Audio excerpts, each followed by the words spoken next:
The massive star cruiser drifted through the void, its hull torn open like a metal flower. Captain Vex of the Galactic Council ship Harmony watched the distress beacon pulse on his screen. His 4 eyes narrowed as he checked the coordinates again. No mistake.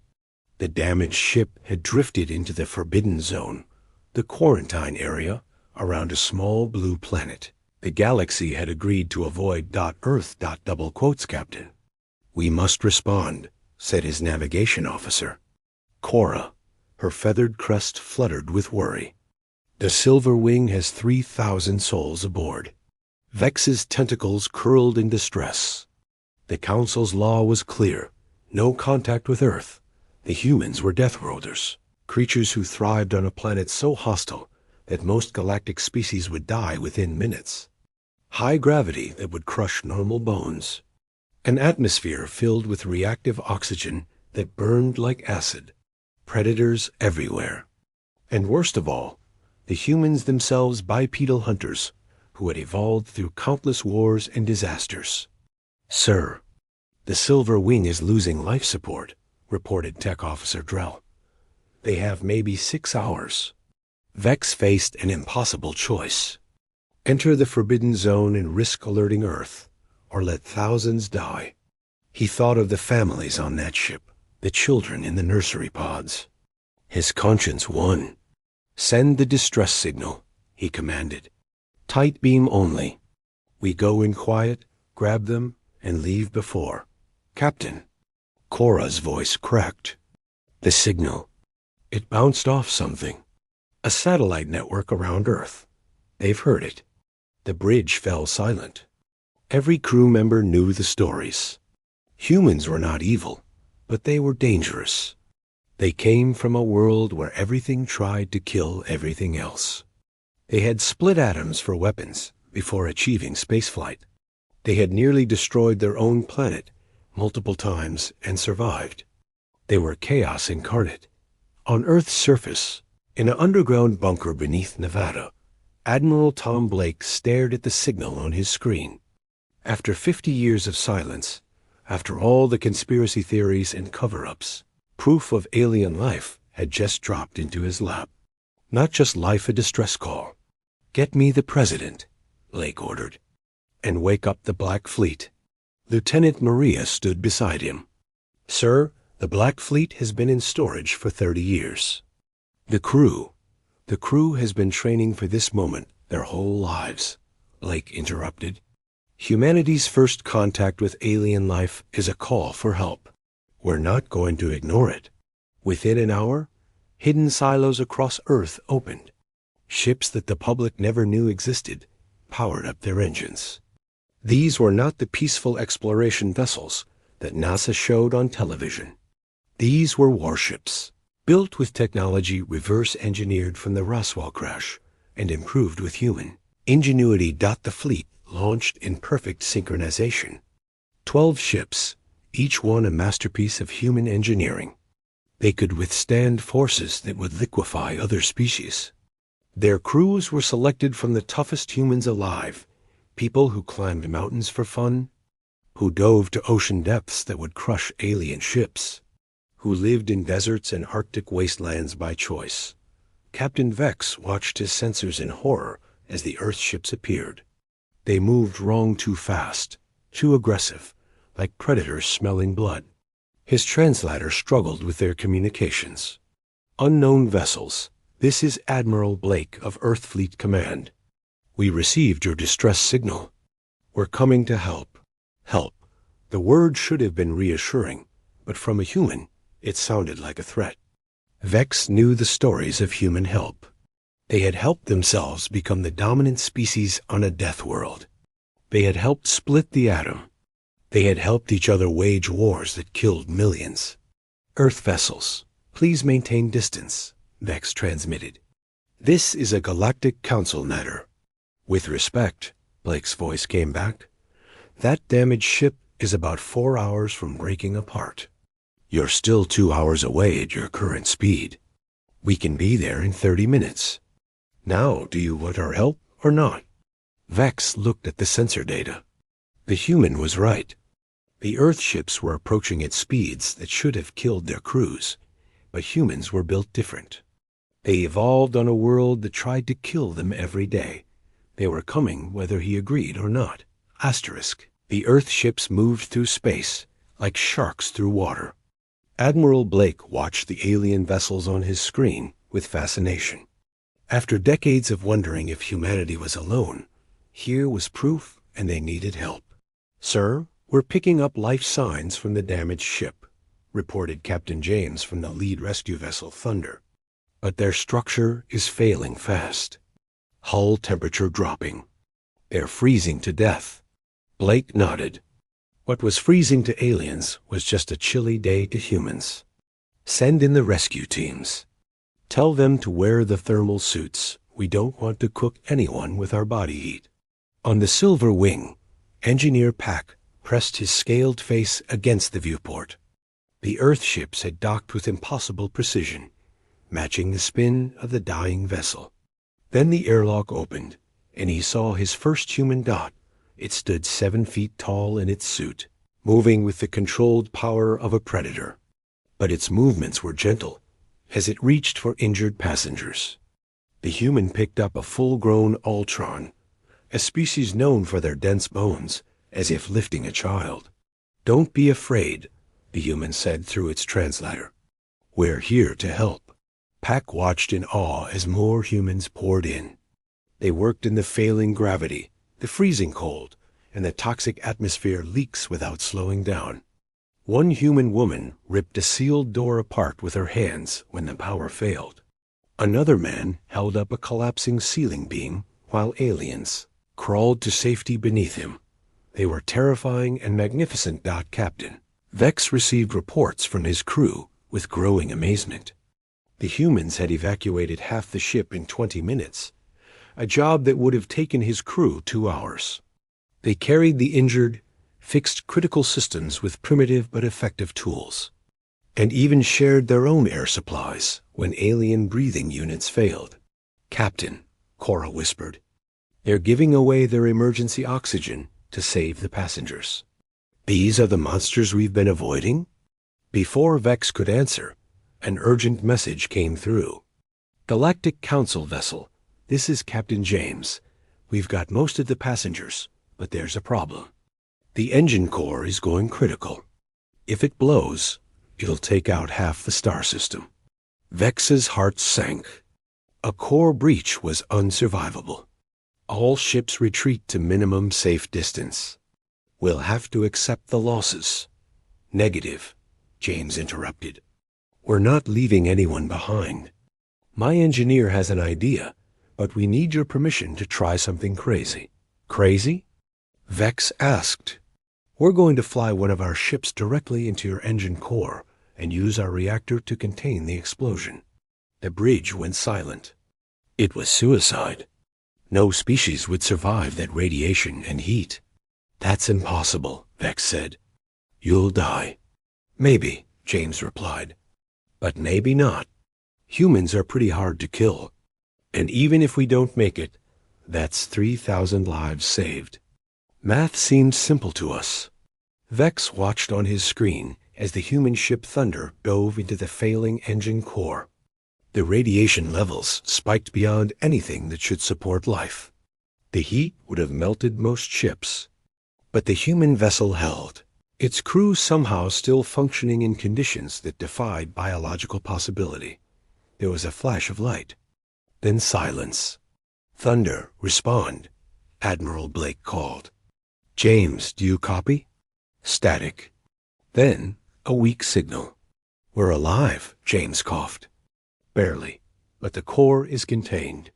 Though I think my engineer is going to need a long vacation after this." The evacuation continued. Within an hour, every soul from the Silver Wing was saved. The Earth ships had taken aboard 3,000 aliens of species they had never seen before, treating each with careful respect despite their differences. In the medical bay of Blake's flagship, a small alien child looked up at the human medic treating her burns. "Are you really from the Death World?" she asked in broken English. The translator provided. The medic, a man named Smith, who had served in 3 wars on Earth, smiled gently. "We just call it home. But everything there tries to kill you." "Yeah," Smith agreed, carefully applying medicine that would have been toxic to humans, but healing to her species. "That's why we got so good at surviving. And helping others survive, too." Captain Vex stood on his bridge, watching the Earth fleet prepare to depart. They had asked for nothing in return. No technology, no alliance, no payment. They had simply answered a call for help. "Sir," Cora said quietly, "we need to report this to the Council." Vex nodded slowly. "Yes, tell them everything. Tell them the monsters we've been avoiding are heroes." The Galactic Council chamber buzzed with panic. Representatives from 40 different species had gathered in emergency session, their voices creating a chaos of clicks, whistles, and hums that the universal translators struggled to process. "They know we exist now," shouted Representative Zal, his crystalline form flashing red with distress. "The humans have made contact." Elder Prime Tessa, ancient leader of the Council, raised her 4 arms for silence. Her compound eyes studied the report from Captain Vex. "They saved 3,000 lives," she stated calmly. "That's not the point," Zal protested. "They have ships we didn't know about. Military vessels that can survive a core breach. They're exactly what we feared a warrior species." Representative Din from the water world of Aquaria bubbled anxiously in his tank. "My people remember the old Earth broadcasts we intercepted. World wars, nuclear weapons, something called action movies, where violence is entertainment. These creatures are insane. Yet they risked their lives to save strangers," Tessa reminded them. The council door opened. Captain Vex entered, still wearing his rescue mission uniform. Behind him walked something that made every alien in the room. Freeze Admiral Tom Blake of Earth. The human was smaller than some expected, larger than others feared. He moved with the controlled grace of Earth's apex predators, but his eyes held something unexpected kindness. "Counselors," Blake said, his translator working overtime. "I come in peace. How did you get here?" Zal demanded. "This station is in protected space." Blake smiled. "Captain Vex invited me. And your protected space has about 15 security flaws that my navigation officer spotted on the way in. We could help you fix those." The threat was subtle but clear. Humans could have invaded any time they wanted. "What do you want?" Tessa asked directly. "Nothing," Blake replied, surprising everyone. "We helped because you needed help. That's what humans do. Lies." Zal flashed. "Every species wants something. Territory, technology, resources." "We have a whole planet," Blake interrupted. "One that you all think is a death trap. We have technology that let us save your people." "And resources?" "Earth is rich beyond measure, if you're tough enough to harvest it. We don't need anything from you." He paused, looking around the room. "But we would like friends." The word hung in the air like a weapon. Representative Din gurgled nervously. "You wage war on each other constantly. How can we trust a species that can't even achieve peace among themselves?" Blake laughed, a sound that made several aliens step back. "You're right. We fight. We compete. We struggle. But when someone needs help, even someone we've been fighting, we come together. It's who we are. We're complicated." He pulled up a hologram from his wrist device. It showed earth blue, green, white with clouds. "Beautiful and deadly. See that continent? 100 years ago, 2 nations there fought the bloodiest war in our history. Now they're our closest allies. That ocean? We once polluted it nearly to death. Now it's cleaner than it's been in centuries. We learn. We adapt. We survive. And if we refuse your friendship?" Zal asked. Blake shrugged. Then we go home. We'll keep to ourselves like we have for 50 years. But the next time someone sends a distress signal, we'll answer it again. Because that's what humans do. Captain Vex stepped forward. I've seen them in action. They could have taken our technology, captured our ships, studied our weaknesses. Instead, they gave medical aid and asked if everyone was comfortable. They're not what we thought. They're exactly what we thought. Zal insisted. Dangerous. Yes, Blake agreed, surprising everyone again. We are dangerous. We evolved on a planet where everything tries to kill you. We survived ice ages, plagues, predators, and each other. We split the atom and walked on our moon using computers less powerful than your food dispensers. We are absolutely, incredibly dangerous. He stepped forward, and every alien stepped back. But we choose not to be. We choose to help, to explore, to learn. We have a saying on Earth, with great power comes great responsibility. We have the power to destroy. We choose to protect instead. Elder Prime Tessa studied the human for a long moment. You saved 3,000 lives, asking nothing in return. This is fact. But trust takes time to build. Blake nodded. We've waited 50 years. We can wait longer. But while we wait, if anyone needs help, we'll be listening. He turned to leave, then stopped. Oh, and that plague affecting your colony on Centauri 7. We had something similar once. The cure is simple. Instructions are in the datapad I left with Captain Vex. No charge. The human walked out, leaving 40 species in stunned silence. Asterisk, 3 months had passed since the rescue. The galaxy watched Earth with nervous fascination. Some species sent cautious messages of thanks. Others reinforced their defenses. But it was the Krex Empire that decided to test humanity's true nature. The Krex were warriors themselves, though nothing like humans. They conquered through technology and numbers, not the raw evolutionary advantage of growing up on a death world. Commander Grix had convinced the Empire that humans were weak. Their rescue nothing but luck. If they are truly peaceful, Grix announced to his fleet, they won't fight back when we take what we want. The Krex Fleet 50 ships strong jumped into Earth's solar system. They expected panic. They expected surrender. They did not expect what they found. Sir, the sensor operator reported to Grix, we're being hailed. Audio only. Play it, Grix ordered. Unknown vessels. This is Earth Defense Command, came a calm female voice. You have entered sovereign space. State your intentions. Grix laughed. Tell them we claim this system for the Krex Empire. They will submit or be destroyed. There was a pause. Then the voice returned, still calm. Please reconsider. We don't want to fight you. Weak. Grix declared. All ships advance on Earth. Take the high ground. Control their orbitals. Sir. The sensor operator screamed. Ships, hundreds of them. They're coming from everywhere. Grix looked at his screens in shock. Ships were emerging from hiding places throughout the solar system. Behind asteroids, within the rings of Saturn, buried in lunar craters.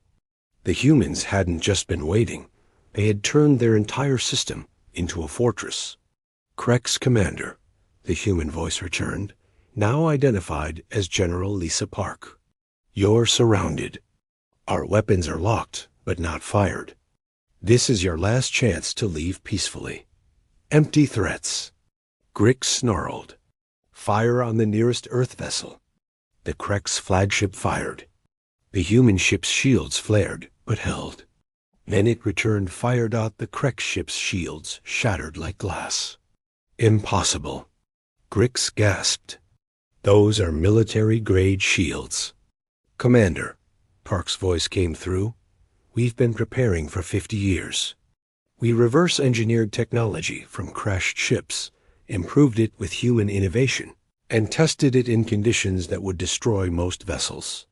Your shields are designed for normal space combat. Ours are designed to survive Earth. Another Krex ship fired. This time, the human response was different. Instead of shooting back, a small human craft launched from the Earthship. It moved impossibly fast, dodging fire that should have been unavoidable. It attached to the Krex vessel's hull. Breach! The Krex captain screamed over comms. They're inside. The comm cut off. Minutes later, it returned. Krex fleet, this is Lieutenant Dan Brown, Earth Marines. We've taken control of your buddy's ship. Nobody's hurt, but they're having a timeout in their quarters. Anyone else want to try us? Grix watched in horror as more human boarding craft launched. They moved through space like living things, piloted by humans who treated deadly G-forces like a mild inconvenience. Each one that reached a Krex ship meant that ship stopped fighting. They're not destroying us, his second-in-command whispered. They're capturing us alive. All ships retreat. Grix ordered. Can't do that, General Park said. Your jump drives are offline. We hit them with targeted EMP pulses the moment you arrived. Non-lethal, but effective. Within an hour, the entire Krex fleet was disabled. Not destroyed, disabled. The humans had won without killing a single Krex. Grix found himself facing General Park on the view screen. She was smaller than him, with no claws or armor. But her eyes held the confidence of a predator that had never met its match. Why? Grix asked. You could have destroyed us. Because we're not monsters, Park replied. We're humans. We protect ourselves, but we don't destroy unless we have to. Your crews will be returned unharmed. Your ships will be repaired. But the galaxy needs to understand something. She leaned forward. Earth is not weak. We are not naive. We are a species that survived everything our planet threw at us and came out stronger. We offer friendship, aid, and protection to those who need it, but to those who mistake kindness for weakness. She smiled, and Grix understood why Earth was quarantined. We are your worst nightmare, because we can end you without killing you. We can defeat you without destroying you. And we will protect this galaxy, whether it wants us to or not. The Krex fleet was released 6 hours later, repaired and refueled. But the message was clear. Earth was awake, and it was watching. Asterisk.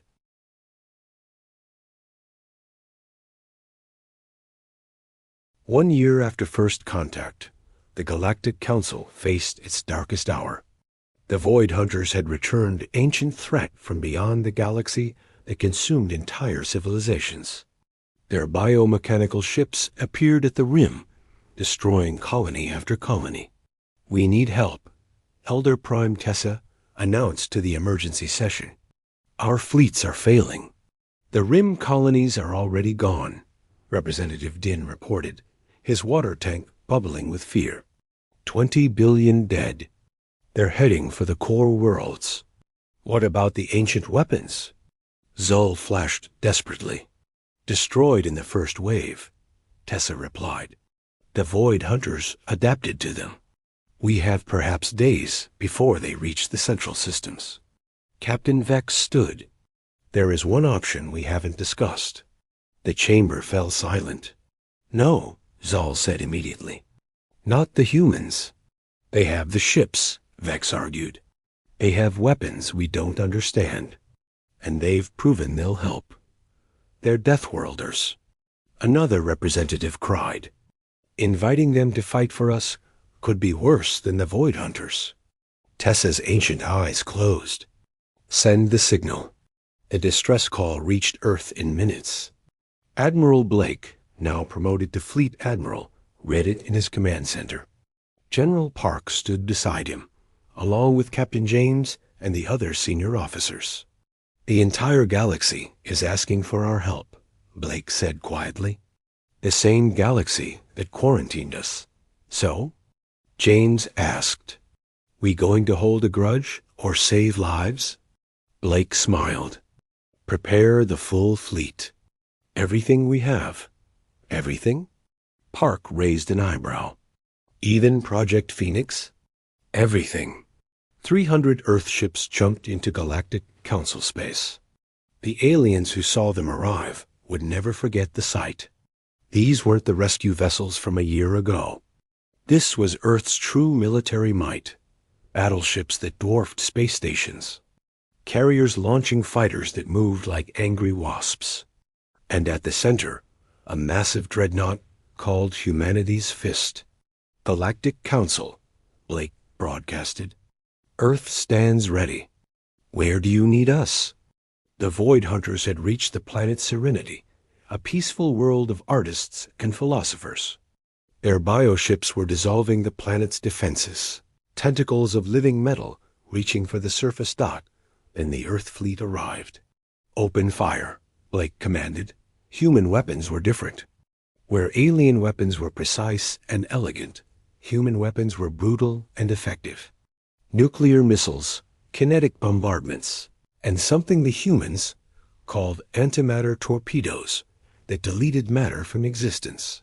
The Void Hunters, who had adapted to every weapon they'd faced, meant something new. They tried to adapt to human weapons, but humans had too many different types. Explosives, energy beams, projectiles, even weaponized computer viruses that attacked the biomechanical nervous systems. They're learning our patterns, Captain James reported from the front line. Then stop having patterns, Blake replied. Fight like humans. The Earth forces went chaotic. Ships attacked from random angles, used unconventional tactics, did things that made no tactical sense, but somehow worked. One captain used his ship as a battering ram. Another played ancient Earth music at volumes that disrupted the Void Hunters' communications. Lieutenant Dan Brown led boarding parties onto Void Hunter ships. Where alien boarders had failed, humans succeeded through sheer stubborn refusal to die.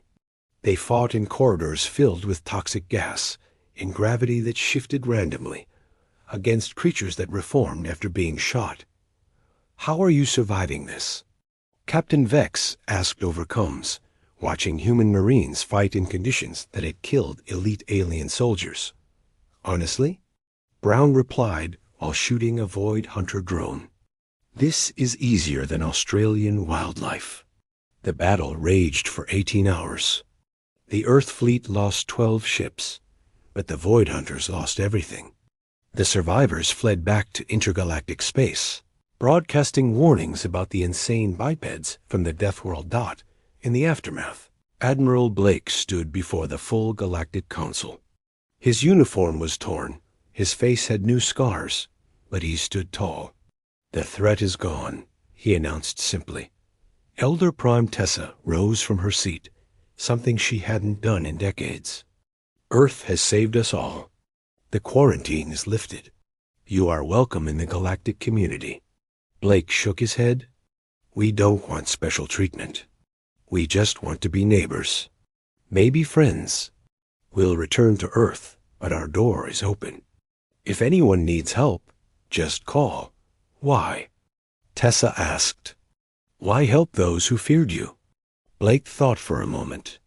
On Earth, we have a saying, no one fights alone. You're part of our galaxy now. That makes you family. And humans never abandon family.